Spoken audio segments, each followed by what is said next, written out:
Halo sobat, jadi kemarin saya kumpul-kumpul dengan sahabat-sahabat saya di Desa Satria, Kecamatan Motilango. Seperti biasa kita kumpul, makan, minum, makan, minum, makan, minum. Hari ini lagi ada acara makan-makan di rumah Ibu Dango. Skip lewat.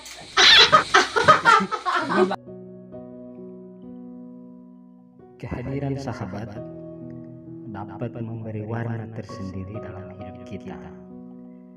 Sejatinya seorang sahabat, meski tidak bisa membuat masalah yang kita hadapi menghilang, namun mereka tak akan pernah menghilang di saat kita memiliki masalah.